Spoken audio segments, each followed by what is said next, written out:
A short time ago, the United States military began major combat operations in Iran. Our objective is to defend the American people by eliminating imminent threats from the Iranian regime, a vicious group of very hard, terrible people. Its menacing activities directly endanger the United States, our troops, our bases overseas, and our allies throughout the world. For 47 years, the Iranian regime has chanted death to America and waged an unending campaign of bloodshed and mass murder, targeting the United States, our troops, and the innocent people in many, many countries. Among the regime's very first acts was to back a violent takeover of the U.S. Embassy in Tehran, holding dozens of American hostages for 444 days. In 1983, Iran's proxies carried out the Marine barracks bombing in Beirut that killed 241 American military personnel.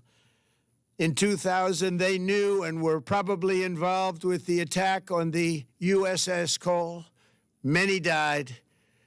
Iranian forces killed and maimed hundreds of American service members in Iraq. The regime's proxies have continued to launch countless attacks against American forces stationed in the Middle East in recent years, as well as U.S. naval and commercial vessels in international shipping lanes.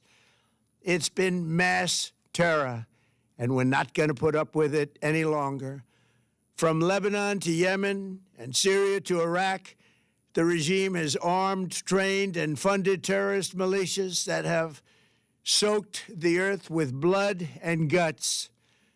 And it was Iran's proxy, Hamas, that launched the monstrous October 7th attacks on Israel, slaughtering more than 1,000 innocent people, including 46 Americans, while taking 12 of our citizens hostage. It was brutal, something like the world has never seen before. Iran is the world's #1 state sponsor of terror and just recently killed tens of thousands of its own citizens on the street as they protested. It has always been the policy of the United States, in particular, my administration, that this terrorist regime can never have a nuclear weapon. I'll say it again, they can never have a nuclear weapon. That is why in Operation Midnight Hammer last June, we obliterated the regime's nuclear program at Fordow, Natanz, and Isfahan. After that attack, we warned them never to resume their malicious pursuit of nuclear weapons, and we sought repeatedly to make a deal. We tried. They wanted to do it. They didn't want to do it. Again, they wanted to do it. They didn't want to do it. They didn't know what was happening. They just wanted to practice evil. But Iran refused, just as it has for decades and decades. They've rejected every opportunity to renounce their nuclear ambitions, and we can't take it anymore. Instead, they attempted to rebuild their nuclear program and to continue developing long-range missiles that can now threaten our very good friends and allies in Europe, our troops stationed overseas, and could soon reach the American homeland. Just imagine how emboldened this regime would be if they ever had and actually were armed with nuclear weapons as a means to deliver their message.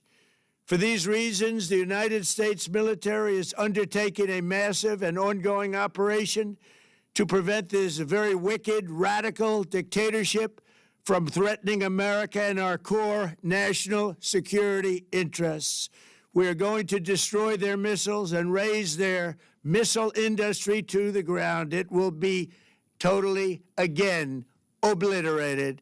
We're going to annihilate their Navy. We're going to ensure that the region's terrorist proxies can no longer destabilize the region or the world and attack our forces and no longer use their IEDs or roadside bombs, as they are sometimes called, to so gravely wound and kill thousands and thousands of people, including many Americans.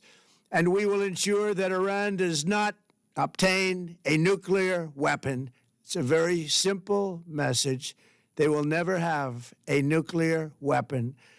This regime will soon learn that no one should challenge the strength and might of the United States Armed Forces.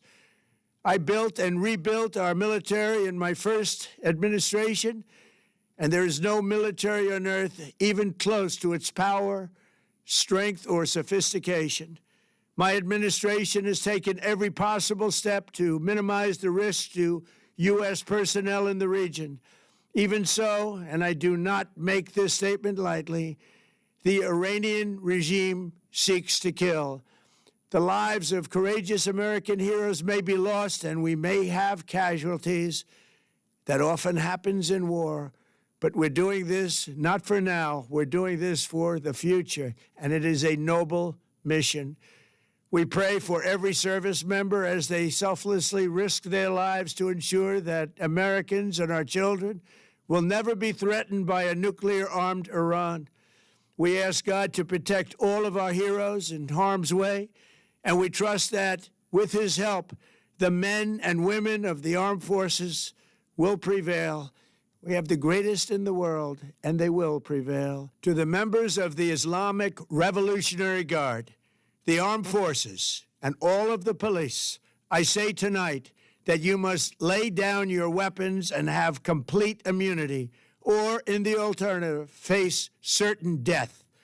So, lay down your arms.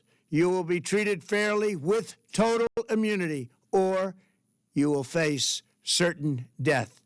Finally, to the great, proud people of Iran, I say tonight that the hour of your freedom is at hand. Stay sheltered. Don't leave your home. It's very dangerous outside. Bombs will be dropping everywhere. When we are finished, take over your government. It will be yours to take. This will be probably your only chance for generations. For many years, you have asked for America's help, but you never got it. No president was willing to do what I am willing to do tonight. Now you have a president who is giving you what you want. So let's see how you respond. America is backing you with overwhelming strength and devastating force. Now is the time to seize control of your destiny and to unleash the prosperous and glorious future that is close within your reach. This is the moment for action. Do not let it pass. May God bless the brave men and women of America's armed forces. May God bless the United States of America. May God bless you all. Thank you.